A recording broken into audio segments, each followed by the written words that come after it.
ગીર ગઢડામાં દિવાળી પહેલા ગટરના કામમાં ભ્રષ્ટાચારની શંકા વચ્ચે આ કામના બિલ કેમ પાસ થશે તે જોવાનું રહ્યું. ગીર ગઢડા શહેરમાં દિવાળી પહેલા પૂરું થયેલ ગટરનું કામ હવે ભ્રષ્ટાચારના આક્ષેપોની વચ્ચે આવ્યું છે. તંત્ર દ્વારા બનાવેલ આ ગટર વ્યવસ્થા અધૂરું અને ખામીયુક્ત હોવાનું બહાર આવ્યું છે. માહિતી મુજબ ગટરનું પાણી જ્યાં નિકાલ થાય છે તે વિસ્તાર ગંભીર જાહેર સ્વાસ્થ્ય સમસ્યા ઊભી કરે છે. આ જ જગ્યાએ 2 આંગણવાડી કેન્દ્ર, ગીર ગઢડા હોમગાર્ડ યુનિટ કચેરી, મહિલાઓ માટેનું સ્નાનઘાટ તથા પશુઓ માટે પાણીનું અવેડું આવેલું છે. પરિણામે ગટરનું દૂષિત પાણી આ તમામ જગ્યાઓની આસપાસ ભરાઈ રહે છે, જેનાથી આંગણવાડીમાં ભણતા બાળકોના આરોગ્ય પર ગંભીર ખતરો ઊભો થયો છે. તંત્રની ઘોર બેદરકારીના કારણે સ્થાનિકોમાં આક્રોશ જોવા મળી રહ્યો છે. સ્થાનિક લોકોના આક્ષેપ છે કે કામમાં ધોરણનું પાલન ન થવાથી અને નિકાલ વ્યવસ્થાની યોગ્ય યોજના ન બનવાથી ખુલ્લેઆમ ભ્રષ્ટાચાર થયો છે. વિસ્તારમાં હવે રોગચાળો ફેલાય તેવી શક્યતા વ્યક્ત કરવામાં આવી છે. જ્યાં બાળકોનું ઉજ્જવળ ભવિષ્ય ઘડાતું હોય ત્યાં જો ગટરનું દૂષિત પાણી ભરાઈ રહે તો તે તંત્રની નિષ્ક્રિયતા દર્શાવે છે એવી લોકોની ટિપ્પણી છે.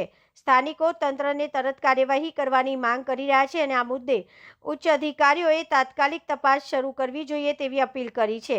સંવાદદાતા હર્ષદ વાંડેર, ઉના. નમસ્કાર. ગીર ગઢડા તાલુકો બન્યો એના વર્ષો વીતી ગયા, પરંતુ ગીર ગઢડા હજી ગામડું હોય તેવું લાગી રહ્યું છે. કારણ કે ગીર ગઢડાની અંદર હજી રોડ રસ્તાઓની સુવિધાઓ લોકોને નથી મળી. ગટરોની સુવિધા મળી છે તો એમાં ભ્રષ્ટાચારો થયા છે. રોડના બ્લોક એવા પણ કામો થયા છે પણ તેમાં પણ ભ્રષ્ટાચારો થયા છે તેવા આક્ષેપો લાગ્યા છે. હાલ અત્યારે 2 નંબરથી બસ સ્ટેન્ડ સુધીનો રોડ પણ બાકી છે. ક્યાંક ને ક્યાંક એ લાખો રૂપિયાના ખર્ચે બનવાનો છે. પરંતુ હાલ ગીર ગઢડાની અંદર હાઈવે ઉપર જ એક ગટર બનેલી છે. હવે ગટર બનાવેલી છે તેમાં સમાચારોમાં આવ્યું હતું કે તેમાં પણ ક્યાંક ને ક્યાંક ભ્રષ્ટાચારો થયા છે. તે 2 પાઇપની વચ્ચે ક્યાંક ગેપ રાખવામાં આવ્યો હતો અને એમાં ક્યાંક ને ક્યાંક પાણી નીચેની તરફ જતું હતું, ગટરમાં નહોતું જતું. નિકાલ કરવામાં પણ ક્યાંક ને ક્યાંક કોન્ટ્રાક્ટરો દ્વારા કદાચ અથવા અધિકારીઓ હશે માથે તેમની જાણ બહાર કદાચ એવી રીતની કામગીરી થઈ છે. પરંતુ એ ગટરનો નિકાલ ક્યાં કર્યો છે એ હું તમને બતાવું છું. એ ગટરનો નિકાલ અહીંયા કરવામાં આવેલો છે. આપ જોઈ શકો છો કે એ ગટરનું ભૂંગળું હવે એમાં પાણી ભરેલું જ છે. હવે આ ગટરનું પાણી છે તે રોડને કાંઠે એક્ઝેક્ટ તેમની બાજુમાં શોપ પણ આવેલા છે. તેમની બાજુમાં મોટું એક PGVCLનું સબસ્ટેશન પણ આવેલું છે. હાલ જે ગટરનું જે ભૂંગળું રાખવામાં આવ્યું છે તે નીચેની તરફ છે, પાણી અહીંયા ભરાવ છે. હવે અમુક વસ્તુ મારે તમને અહીંયા બતાવી છે કે હાલ અત્યારે જે આ ગટરનું પાણી જે નીકળે છે એ ગટરનું પાણી ક્યાં નીકળે છે તો કે ગટરનું પાણી જે જગ્યાએ નીકળે છે ત્યાં બાળકોનું ભવિષ્ય જ્યાંથી ઉત્પન્ન થતું હોય છે, બાળકો જ્યાં ભણવાની શરૂઆતો કરતા હોય છે ત્યાં 2 આંગણવાડીઓ આવેલી છે.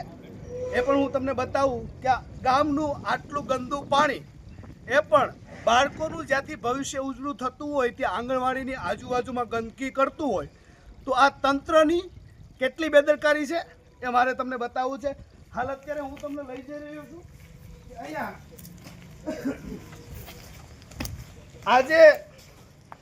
આજે તમને બોર્ડિંગ દેખાય છે.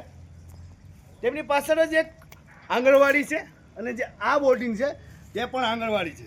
હવે આંગણવાડીની પાછળ આટલી ગંદકી, અહીંયા રોગચાળો પણ ફેલાય છે એવી બાબતો પણ થતી હોય છે. હવે જે જગ્યાએ બાળકોનું પોષણ થતું હોય છે, બાળકોને ત્યાંથી ઉજ્જવળતા મળતી હોય છે તે જ જગ્યાએ આવી ગંદકી અને આ કોન્ટ્રાક્ટરો દ્વારા, તંત્ર દ્વારા જે આ ભૂંગળાનો જે નિકાલ કરવામાં આવ્યો છે પાણીનો, તે અતિશય ભ્રષ્ટાચાર કરીને નિકાળવામાં આવ્યો હોય એવી વસ્તુ લાગે છે. કારણ કે ખરેખર જો ગટરનું પાણી નિકાલ કરવો હોય તો ગામની બહાર કરવાનો હોય છે, પરંતુ આન્ય તો હાઈવેની ટચ જ અને આંગણવાડી 2 આંગણવાડીઓ જે આવે છે ત્યાં જ ગટરનું પાણી છોડવામાં આવે છે.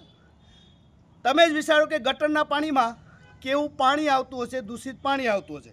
આખા ગામનું પાણી ભેગું થતું હોય છે, અનેક પ્રકારનું પાણી ભેગું થતું હોય છે. તેમાં રોગચાળો કેટલો થતો હોય છે, બાળકોનું, લોકોનું, ત્યાં રહેણાંક વિસ્તાર હોય ત્યાં પણ રોગચાળો ફેલાતો હોય, આરોગ્ય સાથે પૂરેપૂરા છેડા થતા હોય તેવું લાગી રહ્યું છે. હાલ હું તમને અહીંયા આગળ બતાવું કે આ પાણી જે ભરાવો થયો છે એ પાણી ક્યાં જતું હશે.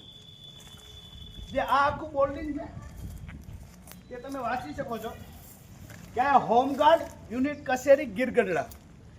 હવે આ હોમગાર્ડ યુનિટ કચેરી ગીરગઢડા છે તે મને લાગે છે કે બંધ હાલતમાં છે. કદાચ તંત્ર આનો પણ ઉપયોગ કરતું હશે કે નહીં તે જોવા જેવું છે. હવે આ જે બીજું બિલ્ડિંગ છે તે છે આંગણવાડી. હવે ત્યાંથી જે પાણી આવે છે એ પાણી સીધું જ્યાં ભરાવો થાય છે ત્યાં હોમગાર્ડ યુનિટની જે ગીરગઢડાની જે કચેરી છે એ છે. એમની એક્ઝેક્ટ બાજુમાં એક જ દિવાલમાં આંગણવાડી છે. તો આંગણવાડીમાં બાળકો ભણતા છે ને આંગણવાડીમાં જે જગ્યા ઉપર આંગણવાડી હોય તે જગ્યા ઉપર ગટરનું પાણી નિકાલ કરવાનું ના હોય તે કાયદા વિરુદ્ધનું છે. તો હવે આ લોકો માથે કઈ રીતનો કાયદો લાગશે એ તો તંત્રને જ ખ્યાલ હશે. ત્યારબાદ આ ગટરના કામમાં કેટલો ભ્રષ્ટાચાર હશે એ પણ તંત્ર ખોલશે ત્યારે જ ખ્યાલ આવશે. તો આ જે બાળકો છે તેનું ભવિષ્ય ખોળવા છે. જો આ ગટરનો નિકાલ નહીં કરવામાં આવે સરખી રીતે તો બાળકોનું ભવિષ્ય, બાળકોનું આરોગ્ય ખોળવા છે તે નક્કી છે અને જોઈ શકાય છે. દિવસમાં જેમ સૂર્ય દેખાય તેવું દેખીતું છે. તો હાલ જે હું તમને બતાવું કે આ જે આંગણવાડી છે અને હાલ અત્યારે આ બીજી પણ આંગણવાડી છે. તો જે ગટરનું પાણી નીકળે છે એ અહીંયા ભરાવો થાય છે જ્યાં યુનિટ છે ત્યાં. હું તમને બતાવું કે અહીંયા શું કરતું હશે તંત્ર. આ ગટરની કામગીરીના નિકાલ માટે કયો અધિકારી આની માથે હશે કે અધિકારીને પણ ખ્યાલ નહીં આવ્યો હોય કે જો આપણે આ ગટરનું પાણી અહીંયા નીકાળશું તો અહીંયા આંગણવાડી આવેલી છે, આ હોમગાર્ડ યુનિટ પણ આવેલું છે, તો એમાં કેટલું નુકસાન થશે અને રહેણાંક વિસ્તાર છે. તો ખરેખર હવે આ બિલ થશે.